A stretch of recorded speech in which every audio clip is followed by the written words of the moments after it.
जी अस्सलाम वालेकुम दोस्तों, क्या हाल चाल है। उम्मीद करता हूँ कि आप सब खैरियत से होंगे और मैं भी अल्लाह ताला के फजलो करम से खैरियत से हूँ।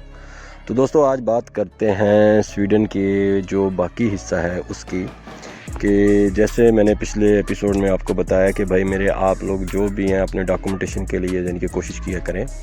और दूसरी बात भाई मैंने पूरी तफसील से आपको बात बताई है कि यार आप चैनल को लाइक करें, सब्सक्राइब करें, और अगर किसी भी भाई को किसी भी किस्म की हेल्प की ज़रूरत है तो भाई मुझे वो आप व्हाट्सअप करें।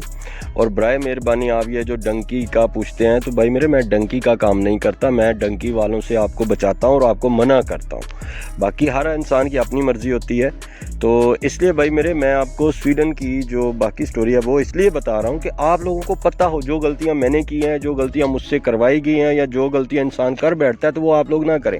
अगर कोई भी आदमी डंकी लगा के स्वीडन तक चला जाता है तो उसको मालूम हो कि वहाँ पे क्या करना है और कैसे करना है। तो बाकी हिस्से में बात यह है कि भाई जैसे मैं स्वीडन गया, इमिग्रेशन में गया, मेरा इंटरव्यू हो गया। फिर उसके बाद भाई मेरे इंटरव्यू के बाद वाली बात यह है कि मैंने इंटरव्यू दिया अपने यानी कि एक वकील को दिया, क्रिस्टीना वेहाने नाम है उसका, स्टॉकहोल्म में रहती है। तो उसने भाई मेरा इंटरव्यू लिया। सबसे पहले उसने एक इंटरव्यू लिया कि आप कहाँ से आए हो, कैसे आए हो। ये इंक्वायरी हुई मेरे पाकिस्तान से कि क्या ये वाकई आदमी पाकिस्तान का है।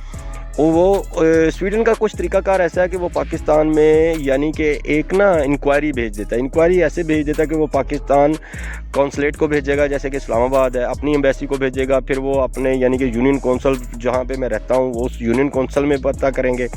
फिर मैं वहाँ के जो पुलिस स्टेशन है वहाँ से मेरा यानी कि डाटा पता करेंगे। यानी कि जितनी भी मेरी इंक्वायरी होगी वो चाहे सच है झूठ है, पाकिस्तान में कोई भी सच झूठ बता देता है, कुछ सच बात तो बताता नहीं है। क्योंकि जितने भी पाकिस्तान में ये यूनियन कौंसल वाले हैं या कौंसलेट वाले हैं, ये कौन सा घर घर जाके पता करते हैं, ये बस बैठे बैठे कोई ना कोई बकवास कर देते हैं। तो भाई इसी तरह उन्होंने भी मेरी इंक्वायरी भेजी पाकिस्तान से यहाँ पे स्वीडन, और भेजने के बाद उन्होंने कहा जी ये आदमी बिल्कुल नीट क्लीन है। और इसकी यानी कि इवन देखे कि तब मेरी शादी नहीं थी हुई। यानी कि एक बात का यानी कि जो इस बात पे मैं आपको बताना चाहता हूँ कि उस वक्त मेरी शादी नहीं हुई थी। तो उन्होंने कहा जी इसकी शादी हुई है, इसके 2 बच्चे भी हैं। तो मैं बड़ा परेशान हो गया कि यार मेरी शादी हुई है और मेरे 2 बच्चे भी हैं।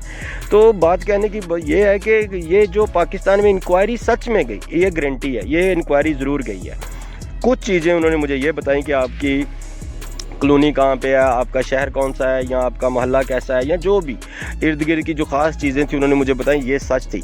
लेकिन जो मेरी रिपोर्ट थी या मेरे बारे में जो सब कुछ मेरे बारे में था वो गलत था।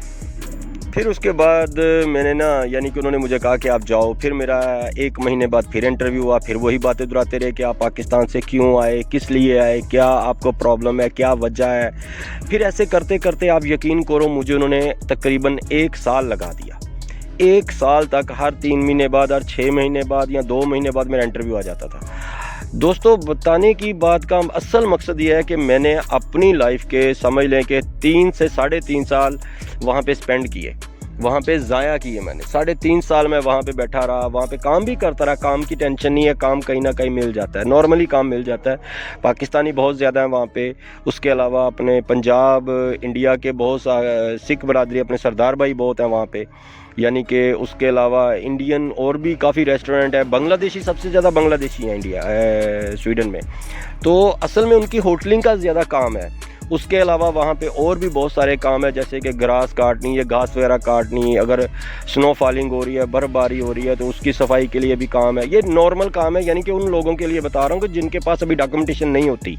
उसके अलावा फैक्ट्री एरिया का भी काम मिल जाता है। उसके अलावा ड्राइवरी मिल जाती है, और ड्राइवरी की परमिशन जो है वो इमिग्रेशन दे देती है। अब जिस भी इमिग्रेशन करवाने जाते हैं उसको स्कात वर्कत बोलते हैं, और यहाँ इमिग्रेशन ने बोलते हैं। तो वो आपको वहाँ पे उसकी परमिशन दे देगी। परमिशन इसलिए देगी कि अगर आपके पास पाकिस्तानी लाइसेंस है ना, तो आप उनके पास जाओगे तो उनको बोलोगे कि भाई मेरे पास पाकिस्तानी लाइसेंस है, लिहाजा बराए मेहरबानी मैं अभी यहाँ पे मैंने अजील करवाई हुई है, तो मुझे आप ये ड्राइविंग करने की इजाज़त दें। तो वो आपको इजाज़त दे देंगे। वो आपसे लाइसेंस लेके आपको एक पेपर दे देंगे। वो पेपर के ऊपर सारी यानी कि कंडीशन लिख देंगे कि आप कौन सी गाड़ी चला सकते हैं, आप कौन कौन सी सिटी तक जा सकते हैं, या आप कौन सी सिटी के अंदर चला सकते हैं। यानी कि एवरीथिंग आपको वो रजिस्टर्ड करके दे देंगे। उसमें प्रॉब्लम ये नहीं होगी कि आपको कोई अगर पुलिस वाला रोकता है तो आपको वो छोड़ देगा। उसको मालूम होगा कि यार इसको इजाज़त मिली है, यानी कि इसको परमिशन है गाड़ी चलाने की। तो मैंने भी ऐसा ही किया कि मैंने वहाँ पे परमिशन ली, जाके मैंने गाड़ी चलाई, गाड़ी चलाता रहा। तकरीबन मेरे ख्याल में 3.5 साल मैं वहाँ पे यही जॉब करता रहा। मज़े से करता रहा, अल्हम्दुलिल्लाह, शुक्र है अल्लाह ताला का। उसके बाद भाई मेरे तकरीबन, आप यकीन करो कि जैसे मुझे 3 साल से कुछ अरसा हुआ तो उन्होंने मुझे इतने इंटरव्यू हो गए कि टोटल 24 इंटरव्यू हो गए। 24 इंटरव्यू के बाद उन्होंने मुझे बोला कि भाई मेरे आपको ना हम लोग रिजेक्ट करेंगे, अगर हम रिजेक्ट नहीं कर सकते तो आप ऐसा करो कि हमें जो आप काम कर रहे हो इसका टैक्स स्लिप दो कि आप यहाँ पे काम कर रहे हो, आपके पास कॉन्ट्रैक्ट है, और फिर आप जितना भी टैक्स अदा किया है उसकी आपके पास जारी बात है स्लिपें होंगी, वो भी मुझे दें। ये मेरी एडवोकेट जो मेरी वकील थी उसने मांगी थी। मैंने एवरीथिंग यानी कि जितना मेरे पास यानी कि पेपर थे टैक्स के, मेरे कॉन्ट्रैक्ट के, मेरे घर के, फॉर एग्जांपल मैं जहाँ पे रह रहा हूँ, मेरा एड्रेस वगैरह एवरीथिंग, ये सब कुछ मैंने उनको प्रोवाइड किया कि ये भाई मेरे पास है। तो उसके बावजूद भी उन्होंने मुझे ये कहा कि आपको कम से कम 2 साल यहाँ पे और काम करना पड़ेगा, फिर आपका टैक्स कंप्लीट होगा तो फिर हम आपको पेपर देंगे। लेकिन वो एक ऐसा उनका यानी कि रद्द अमल था कि ये आदमी अभी 2 साल का सुन के यहाँ से चला जाएगा। तो मुझे तो पहले भी पाकिस्तान से निकले हुए तकरीबन कितना अरसा हो गया था, मेरे ख्याल में 6 साल होने वाले थे, यानी कि 5 साढ़े 5 साल होने वाले थे, 6 साल के लगभग 6 साल ही लगा लें, अभी ये 6 साल होने वाले थे।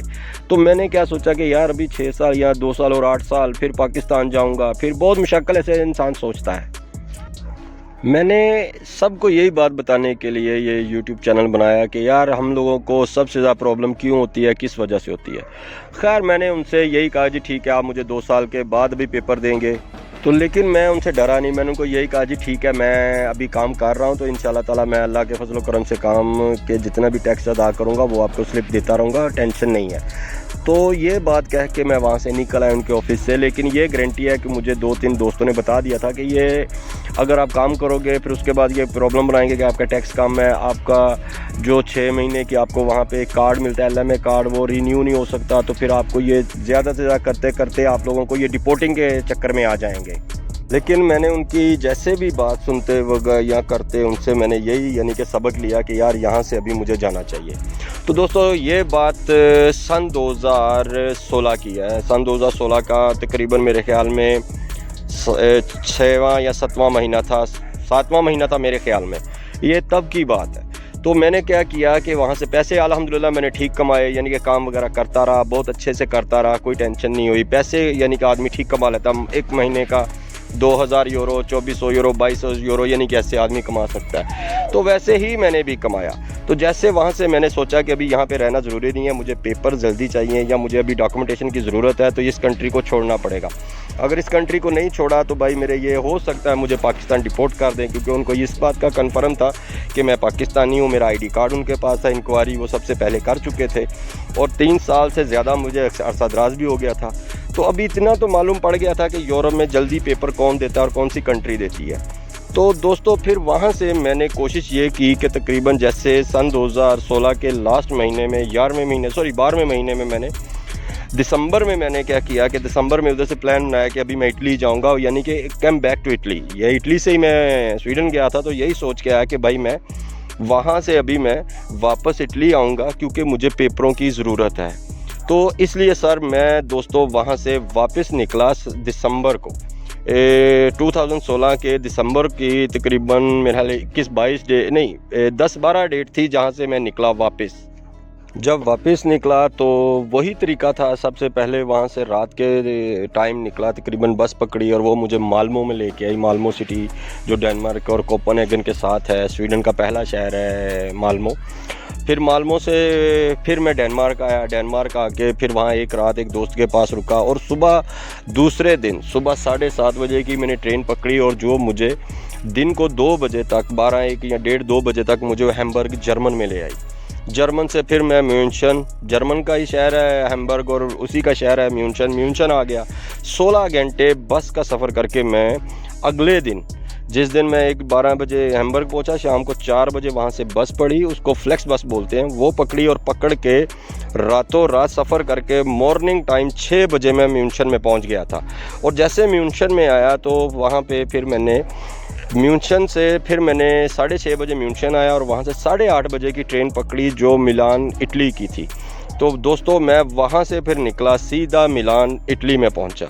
ये तकरीबन दिन के 12:30 बजे, सुबह 6 बजे म्यूनशन से चला, 8:30 बजे म्यूनशन से चला और 12:30 तकरीबन 12:30-1 बजे मैं बोलोनिया आ गया और शाम को 4:30 बजे तक मैं इधर मिलान में था, शाम के 4:30 बजे तक। जैसे मिलान में पहुंचा शाम के 4:30 या 5, 4:30-5 का टाइम होगा। यहाँ पे एक सिटी है हमारे पास ही है, इस मिलान के अंदर ही है। जो ज़िला है वो लम्बार्दिया है, जो सूबा है वो लम्बार्दिया है और ज़िला जो मिलान है, इसके अंदर बहुत सारी सिटी हैं, बहुत सारे पाकिस्तानी हैं, बहुत सारे लोग हैं। फिर भाई मैं इसी शहर में आके रुक गया मिलान में और यहाँ आके मैंने अपनी अज़ील करवाई। बाकी इंशाअल्लाह ताला बकिया हिस्सा अगले एपिसोड में आपको बताता हूँ और तफसील से बताता हूँ जो जहाँ पे हुआ और यहाँ से मुझे पेपर कैसे मिले। इंशाअल्लाह ताला जुड़े रखिए, अपनी दुआ में याद रखिए का। ओके जी, फ़ी अमानुल्लाह, अल्लाह हाफ़िज़, अस्सलाम वालेकुम।